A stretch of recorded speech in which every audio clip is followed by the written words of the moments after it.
तीसरे खंड में लगे जंगले के पीछे से झांकती काजल लगी झुंड भरी नजरें सड़क पर चल रहे इंसानों में ग्राहक तलाश रही थी, या यूं कहें कि ग्राहकों के बीच वो इंसान तलाश रही थी। मगर इस सच को वह अपने भीतर उस हद तक दबा बैठी थी कि जैसे उस यकीन को कि वह स्त्री जाति की होने के साथ साथ जननी भी है। श्रद्धानंद मार्ग, जिसके दोनों तरफ एक से बढ़कर एक थोक की दुकानें हैं और कोई अजनबी उस सड़क पर निकल जाए तो उसे अनुमान ही ना लगे कि यह सड़क जीबी रोड कहलाती है। सड़क के खत्म होने के पहले ही स्थित पुलिस थाना सोचने को मजबूर करता है कि क्या हम उस देश की राजधानी के बीचों बीच खड़े हैं जहां पेड सेक्स जुर्म है। आखिर कहाँ है महिलाओं की वो राजनीतिक पुनरुद्धार की योजनाएं या महिला आयोग। स्त्री को देवी मानने वाली सभ्यता के बीचों बीच स्त्रियों की ये दशा कि दिन के समय जब सूरज ठीक सर के ऊपर दहकता है किसी कोने से आके आपका हाथ थाम लेती हैं और 2-2.5 में सौदा करती हैं। वह स्पर्श, वह बात और वह सौदा आत्मा को भीतर तक कचोट के रख देता है कि एक पुरुष कितना जतन करता है किसी स्त्री के मन को जीतने में, फिर जाके उसको अपना सर्वस्व दे देने के बाद उस शरीर का साक्षी बनता है। शरीर के स्पर्श और संसर्ग के पहले उस स्त्री की आत्मा का साथी होना तय है। ये क्रिया कितनी जटिल है, इसी प्रक्रिया पर तो पूरी सभ्यता टिकी हुई है। रंग रूप संरचना, सामाजिक प्रतिष्ठा और जाने क्या क्या आवश्यक मापदंड होते हैं, मगर यहाँ उन सालों की तपस्या जो स्त्री के हृदय को स्पर्श करने की होती है, जिसके बाद उसके शरीर को भोगना उस पुरुष के लिए पारितोषिक होता है, उसकी कीमत सिर्फ 250 रुपये। कनिष्क ठीक वहीं श्रद्धानंद मार्ग के समीप ही एक सिगरेट की दुकान पर लगातार सिगरेट पी रहा था। वह अपनी कलाई पर अभी भी उस स्त्री का स्पर्श महसूस कर रहा था जो सेक्स वर्कर थी, जिसने उसको 250 रुपये का प्रस्ताव रखा था। उसके लिए यह आत्मा को झंझोड़ कर रख देने वाला अनुभव था। तभी उसका मित्र उसके पास आया और उससे पूछा कि उसके चेहरे की रंगत क्यों उड़ी हुई है, क्या बॉस ने आज ज़्यादा टारगेट दे रखा था। कनिष्क जानता था कि ये लोग दिल्ली से हैं, ये प्रोफेशनल लाइफस्टाइल वाले लोग, इनके बीच उसकी दार्शनिकता वाली बातें निहायती मूर्खता हैं, मगर फिर भी उसने अपने मित्र सुगम को सारी बात बताई। जो है महसूस कर रहा था कि सुगम कनिष्क से सिगरेट लेते हुए मुस्कुराया और बोला, बस इसी में परेशान हूँ। अब ये सोसाइटी का हिस्सा है और आज से नहीं है, मुगलों के ज़माने से है। हम तो आते रहते हैं तो हमें फ़र्क नहीं पड़ता। तुम पहली दफ़ा आए हो तो तुम्हें कुछ ज़्यादा ही महसूस हो रहा होगा, और क्या।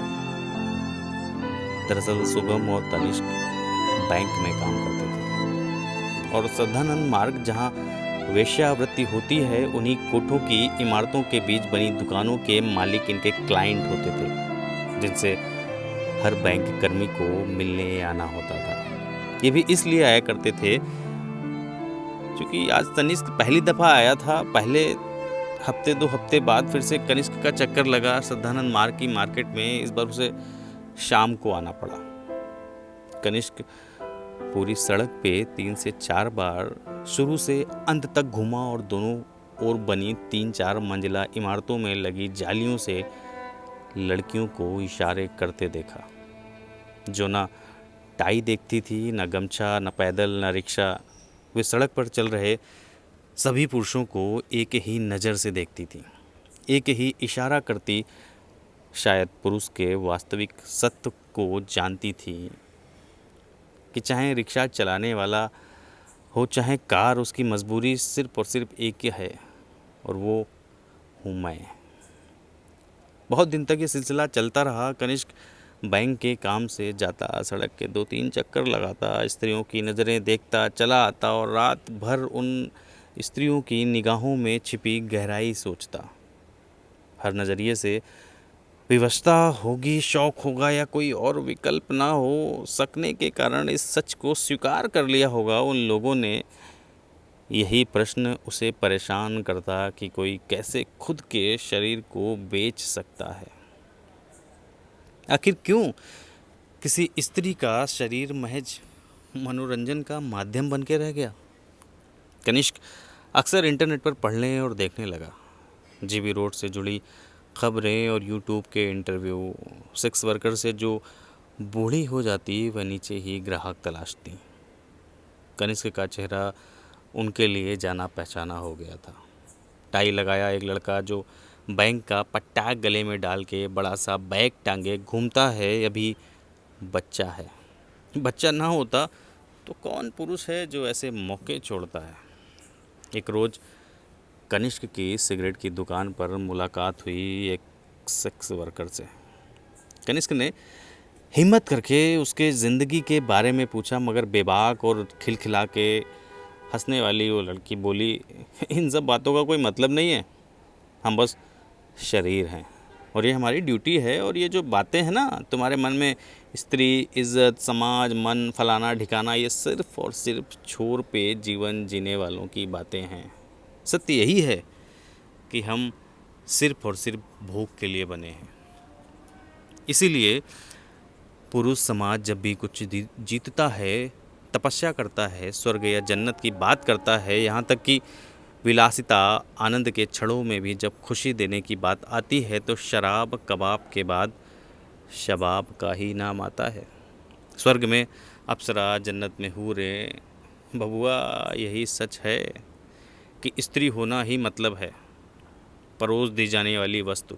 हाँ, तुम चालाक मर्द उसे देवी बनाए फिरते हो, इसमें भी तुम्हारा अपना ही स्वार्थ है, क्योंकि स्त्री को देवी बना देते हो ताकि वह फिर तुम्हारी दासी बन के रहे, तुम्हारा घर संभाले, बच्चे पैदा करे, फिर चरित्र का जामा पहना देते हो ताकि तुम्हारे बच्चे गालियों से बचें। वास्तविकता यही है कि स्त्री वेश्या है तो भी और देवी है तो भी वह सिर्फ और सिर्फ भोग की विषय वस्तु है। हम वेश्याओं ने इसे स्वीकार कर लिया है, बाकी तुम इज्जतदार लोग अपना देख लो। कनिष्क को ये बात बुरी लगी तो उसने साफ कहा, माफ़ करिएगा देवी, मगर मैं नहीं समझता कि पुरुष स्त्री को देवी का दर्जा इसलिए देता है ताकि वह बच्चे पैदा करे और संभाले। समाज को बांधने वाला सूत्र है स्त्री, जिसके बिना समाज की तो कल्पना ही नहीं की जा सकती। इसके जवाब में वह बोली कि सुनो बबुआ, विश्वामित्र का जब उर्वशी से प्रेम हुआ और जब उर्वशी वापस लौट गई स्वर्गलोक, तो विश्वामित्र ही थे जिन्होंने उर्वशी से उत्पन्न पुत्री को पालने से इनकार कर दिया था, ये कहकर कि बच्चों को पालने का काम पत्नी का है, पति का काम है संसाधन जुटाने का। कनिष्क लौट आया। काफ़ी दिन सोचता रहा कि क्या उस सेक्स वर्कर की बातें सच थीं। उसने सारी बातें अपनी महिला मित्र को बताई और पूछा कि क्या सच में स्त्री सिर्फ और सिर्फ भोग के लिए है। वो सब कुछ सुनती रही और फिर बोली कि उसने बातें तो सही कही, मगर उसकी बातों की कठोरता में उसके जीवन के अनुभव हैं। जैसे महानता अलग अलग नज़रिए से अलग अलग लोगों की हो सकती है, उसी तरह वह औरत जीवन भर भोगी गई है अनगिनत पुरुषों द्वारा। तो उसके लिए स्त्री होने का यही सच है। उसने जो कहा स्त्री का ये भी एक सच है, मगर यही सच है ये गलत है। हम स्त्रियां भले ही भोग की विषय वस्तु हैं, मगर उसके एवज में हमें पुरुषों से बहुत कुछ मिलता है। और मौजूदा समाज में जब स्त्रियां खुद ही सब अर्जित करने के काबिल बन रही हैं, फिर भी एक पुरुष का सानिध्य हमें संरक्षण देता है वह बनने से जो वह स्त्री है। पुरुष का संरक्षण चाहे जिस दृष्टि से हो, चाहे पिता हो या पति, हमें सिर्फ भोग की वस्तु होने से बचाता है। मगर हाँ, ये भी सच है कि हम हैं विलासिता के लिए आयोजित किसी सभा में सजाई गई मेज पर रखी एक किस्म की डिश। इसे झुटलाया नहीं जा सकता। नमस्कार दोस्तों, मैं हूँ सुमित शुक्ला। उम्मीद है आपको ये कहानी पसंद आए। ये कहानी नहीं, एक सच्चाई है। हो सके तो सोचिए। धन्यवाद।